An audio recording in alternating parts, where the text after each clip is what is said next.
सोनिया एक छोटी सी गांव की रहने वाली थी। उसकी आंखों में एक अनोखा सपना था।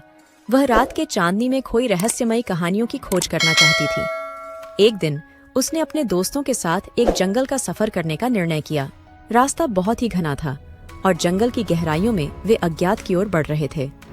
सोनिया का दिल तेजी से धड़क रहा था क्योंकि रात का साया उनके चेहरे पर खिल रहा था।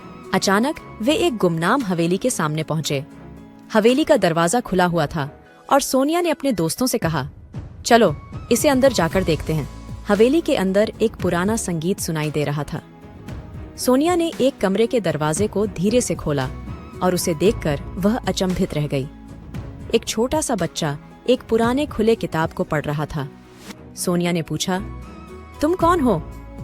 बच्चा हंसते हुए उत्तर दिया, मेरा नाम राजू है और ये एक जादुई किताब है। राजू ने सोनिया को वहाँ की राजबातें सुनाई और बताया कि इस हवेली में चांदनी रातों में जादुई घटित होती है। सोनिया की आंखों में चमक आई और वह रात भर वहीं रुकी। रात के समय हवेली में कुछ अजीब घटनाएं होने लगीं। सोनिया ने एक गुनगुनाहट सुनी और उसने राजू से कहा, हमें यहाँ और रुकना चाहिए। धीरे धीरे राजू ने उसे एक गुप्त सिराग के पास ले जाया और वहां से एक छुपे हुए सीक्रेट कमरे का पता लगाया। कमरे में वे देखते हैं कि चांदनी रात का राज है, एक सींग वाला उदानशील परी।